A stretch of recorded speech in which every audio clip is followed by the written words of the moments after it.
喂，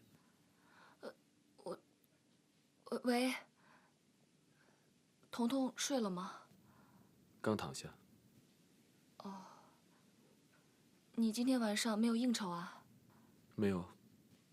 那能让彤彤听电话吗？等一下，彤彤。妈妈，爸爸要讲故事，你跟我一起听好不好？好啊。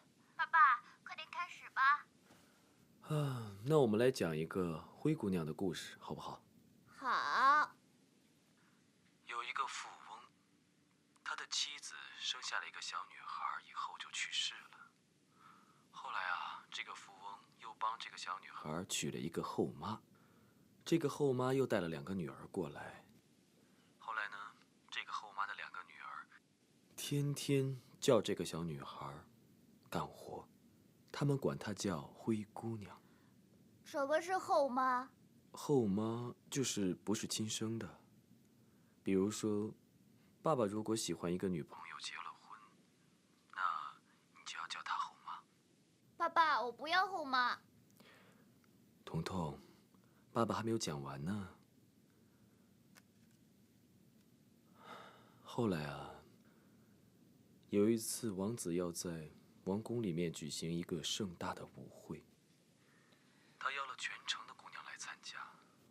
他想要在这些姑娘里面呢，挑一个做他的未婚妻。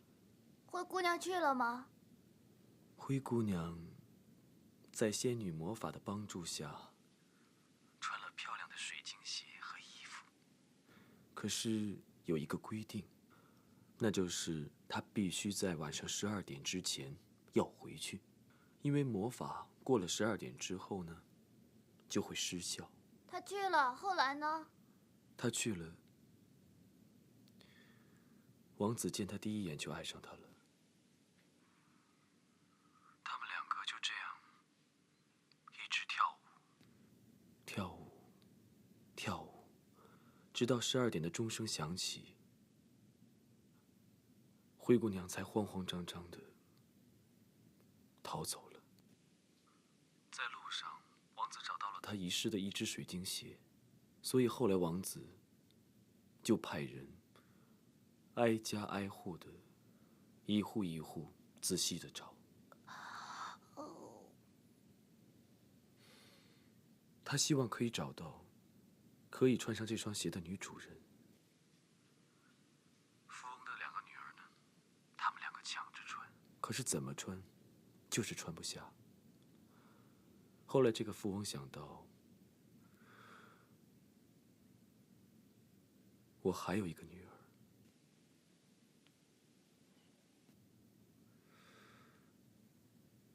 你的水晶鞋呢？我没有水晶鞋。爸爸不是在问你。那你问谁呢？你是在问我吗？穿上来找我。可是你不是我的王子。灰姑娘要找的人是真心真意爱着他，想着他，能带给他一辈子幸福的王子，而不是满足他所缺失的完整，为他牺牲的人。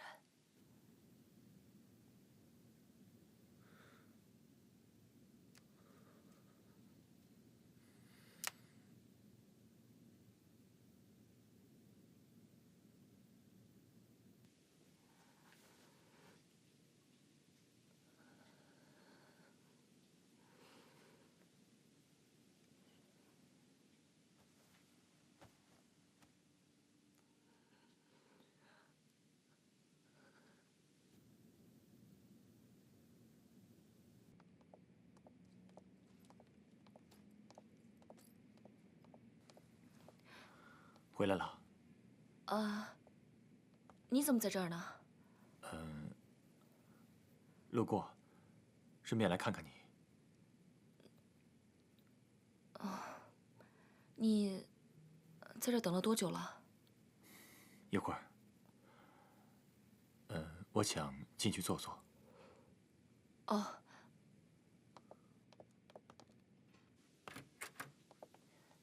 你脸色看起来不太好。最近睡眠少了一些。你这么晚过来，是有什么事儿吗？我已经跟别的投资方签了合同了，酒店的事情算是解决了。是吗？这是好事儿啊！来，可对我爸来说，就未必了。我已经很尽力了，但是还是保不住他的命根。我想你父亲应该理解的吧？希望吧。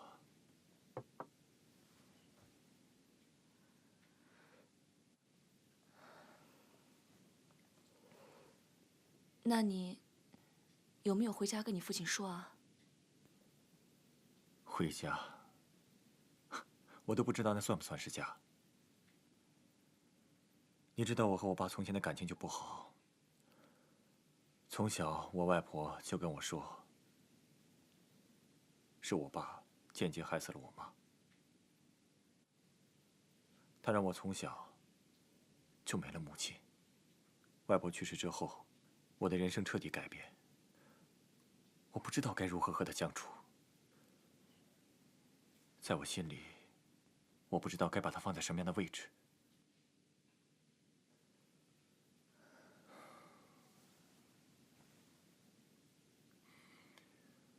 所以后来我到国外去念书。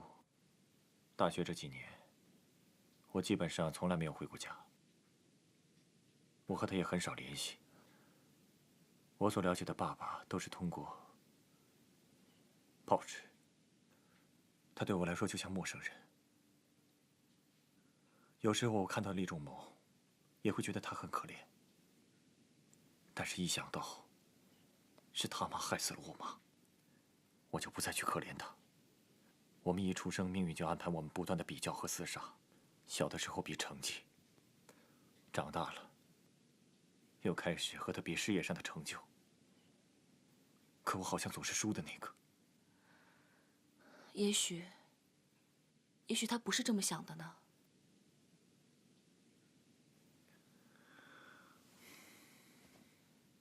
你不了解厉仲谋这个人，从他打压项氏，抢走属于我们的环保计划的那个时候，我就知道，他从来就当我是敌人，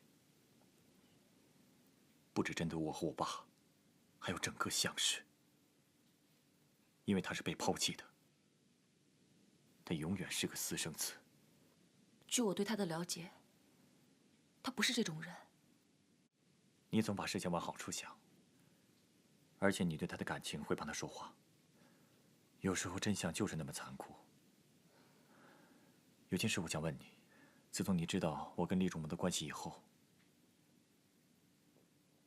你有没有想过，或者怀疑我在利用你？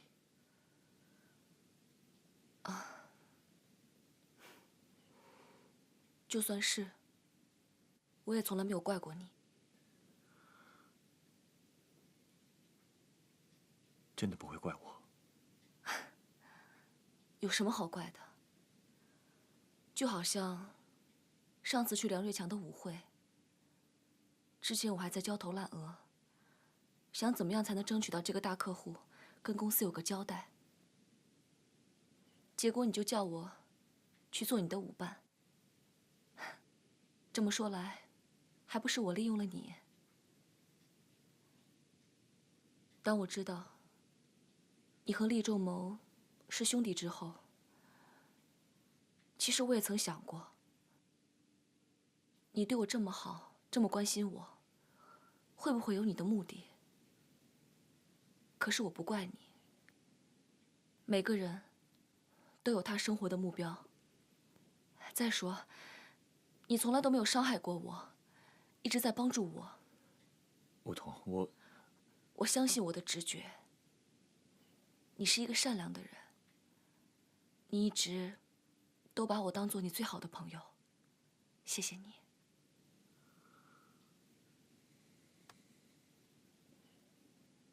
怎么了？我病入膏肓了。有一种病叫坠入爱河，知道吗？最早动心的人就会最早死去。我就是得了这个病。别不正经了。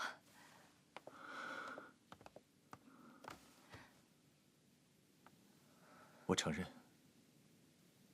刚开始我有点想利用你，因为你是彤彤的母亲，我就想撕下她脸上的面具，看看她崩裂的样子。可是后来我一点点靠近你，我就一点点的陷进去。我也不知道自己怎么了，一看到你，就完全忘了最初的想法。要不要试试？